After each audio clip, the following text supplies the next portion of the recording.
अस्सलाम वालेकुम व्यूअर्स, क्या हाल है, कैसे हैं आप सब। मुझे उम्मीद है कि आप सब ठीक ठाक होंगे। अल्लाह ताला के हुक्म से सब सेहतमंद होंगे। हमने उस दिन ये बुक का पढ़ा था, तो ये जो है अब पहले हमने सारे बॉन्ड्स पढ़े थे। मैंने उस दिन बॉन्ड्स पढ़ाए थे सारे। अब इन बॉन्ड्स से बाल किस तरह बनते हैं आगे हम ये पढ़ेंगे।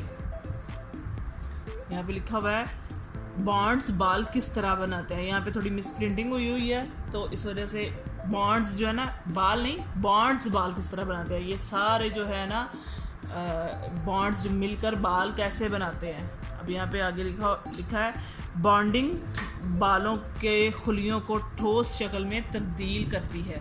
बालों के खुलियों को क्या करती है, एक ठोस शक्ल में बदलती है, जिसकी वजह से बाल को हम देख सकते हैं और महसूस कर सकते हैं। पेप्टाइड चेन्स सिरों से एक दूसरे के साथ जुड़ी होती हैं, जिनसे पॉलीपेप्टाइड बॉन्ड्स बनते हैं। पॉलीपेप्टाइड चेन्स स्प्रिंग की शक्ल में हेलिक्स बनाती हैं, और जब ये तीन चेन्स जुड़ती हैं तो प्रोटोफाइब्रल बनती है। 7 से 11 प्रोटोफाइब्रल मिलकर रस्सी की तरह एक दूसरे से ट्विस्ट होकर जुड़ती हैं और माइक्रोफिब्रल बनाती हैं। हज़ारों की तादाद में ये माइक्रोफिब्रल ट्विस्ट होकर आपस में जुड़ते हैं और हेयर कॉर्टेक्स बनता है। यहाँ तक आपको समझ आ गई होगी। ये मैं आगे से पिक्चर में आपको दिखाऊंगी। ये हेयर कॉर्टेक्स है, ये जो अंदर नज़र आ रहा है। ये सारी हज़ारों माइक्रोफिब्रल और ये सारी चीज़ें बन के तो फिर ये अंदर ये वाला एरिया, ये कॉर्टेक्स बनता है, हेयर कॉर्टेक्स बनता है। और ये सब कुछ एक ही वक्त में हेयर फॉलिकल में होता है और बाल की तहें बनती हैं। ये सब कुछ एक नरम और फोम की मानद टिश्यू के गिर्द बनता है, जिसे हम क्या कहते हैं, मेडोला कहते हैं। ये सारा कुछ मेडोला के इर्द गिर्द बनता है। बाल का बढ़ना, उगना और गिरना। बाल का उगना, बढ़ना और गिरना। बाल हमारे जिस्म का एक बहुत ही अहम हिस्सा है। ये उगता है, गिरता है और फिर एक नया बाल उसी जगह पर उग आता है। आपके लिए ये शायद हैरानकुन बात है कि एक दिन में 50 से 100 बाल गिरते हैं और एक नॉर्मल सर पर 1 लाख से ज़्यादा बाल होते हैं। इसीलिए अगर इतना बाल, यानी कितना बाल, ये 50 से 100 बाल, 50 से 100 बाल रोज़ाना की बुनियाद पर अगर गिरता है तो हमें इतना ज़्यादा पता नहीं चलता। और साथ ही जहाँ से बाल गिरता है वहाँ नया बाल उगना शुरू हो जाता है। एक बाल एक दिन में 0.3 mm और एक साल में 12 सेंटीमीटर बढ़ता है। बालों के बढ़ने में बहुत सी वजूहात कार फरमा होती हैं, जैसे बाल को पहुंचने वाली ग़िज़ा, मौसम, दिन का हिस्सा, जिन्स, उम्र, नस्ल वगैरह।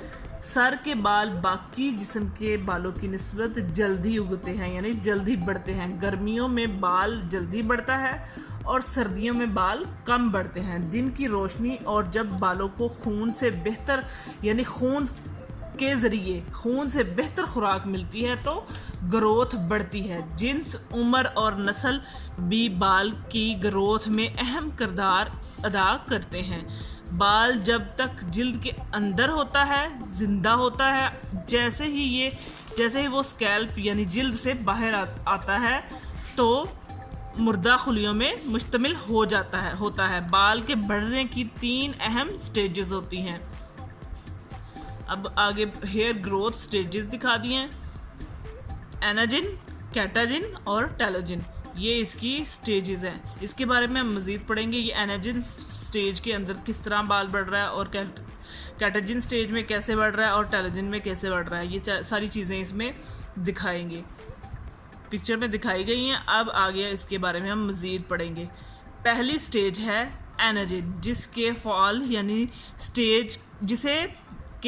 यानी स्टेज कहा जाता है। इस स्टेज में बाल मुसलसल बढ़ता है और इस स्टेज की मुद्दत 3 से 7 साल तक होती है। यानी एक बाल की जो मुद्दत है इस स्टेज में अगर है तो वो बढ़ता जा रहा है, तो उस बाल जो एक बाल ग्रो कर चुका है उसकी मुद्दत 3 से 7 साल तक है। उसके बाद वो फिर गिर जाता है और उसकी जगह पे नया बाल आ जाता है। जैसे ये स्टेज ख़त्म होना शुरू होती है, बाल की ग्रोथ सुस्त होती जाती है और बाल अपनी दूसरी स्टेज में दाखिल हो जाता है। बाल की ग्रोथ साइकिल की दूसरी स्टेज का नाम है कैटाजिन, ट्रांजिशन फेज यानी कैटाजिन। इस स्टेज में बाल की जड़ यानी फॉलिकल सिकुड़ना शुरू हो जाती है। बाल का वो सिरा जो कि जिल्द के अंदर होता है बल्ब नुमा शक्ल का होता है। गो कि इस स्टेज में थोड़ा थिक होकर बाल की जड़ यानी पेपिला से अलग हो जाता है। क्या अलग हो जाता है? बाल, और ऊपर को उठ जाता है। जैसे इस तस्वीर में यानी जो है ना डायग्राम में हमें दिखाया है कि बाल नीचे एक नया बाल उग रहा है, तो वो बाल अपनी जड़ के साथ से थोड़ा सा ऊपर हो गया, वो ऊपर की तरफ आ गया, अलहदा हो गया, जड़ के साथ से ऊपर को उठ चुका है, ऊपर को उठ जाता है। इस स्टेज की मुद्दत 10 दिन होती है। इसके बाद बाल अपनी तीसरी स्टेज में दाखिल होता है जिसे टेलोजिन या रेस्टिंग फेज कहते हैं। यानी रेस्टिंग फेज ये तकरीबन 3 माह तक रहती है और इस दौरान बाल की जड़ में नया बाल बनना शुरू हो जाता है। जैसे ही नया बाल बनता है वो पुराने बाल को पेपिला से धकेल देता है जिससे बाल जड़ से उखड़ जाता है। अगर बाल इस स्टेज में जल्दी चला जाए तो तेज़ी से हेयर फॉल शुरू हो जाती है और बाल पतले और कम होना शुरू हो जाते हैं। जब इस स्टेज में बाल चला जाता है टेलोजिन में, यहाँ पे तक बालों की जो है ग्रोथ हमारी सही रहती है। जब इस स्टेज में चला जाता है तो इस स्टेज में जाते ही हमारे बालों का हेयर फॉल स्टार्ट हो जाता है और बाल हमारे कम हो जाते हैं। इसके बाद एज के हिसाब से उन्होंने लिखा हुआ है उम्र के बढ़ने से बालों में तब्दीली। ये पूरा जो है बालों की तब्दीली जो बताई है एज के हिसाब से कि इस एज में कहाँ तक बाल रहते हैं और इस एज में कैसे बाल बढ़ते हैं, वो हर चीज़ आगे आपको पढ़ाई जाएगी। एक कॉस्मेटोलॉजिस्ट के लिए ये बात जानना बहुत ज़रूरी है कि बाल उम्र के साथ अपनी साख्त और मिजाज तब्दील करता है। एक शीरख्वार बच्चे का बाल डॉयनी नरम यानी उसका बाल नरम और बिल्कुल मुख्तलिफ होता है। किसी भी बालग के बाल से पैदाइश के बाद पहले साल में बच्चे के बाल का रंग, टेक्सचर और कर्ल तब्दील हो सकते हैं। बाल उस वक्त फिर तब्दील होता है जब बच्चे के दांत गिरना शुरू होते हैं। आपने अक्सर देखा होगा कि जब बच्चों के दांत गिर रहे होते हैं, जब बिल्कुल बच्चा छोटा होता है तो उसके बालों का जो है टेक्सचर और होता है। जैसे ही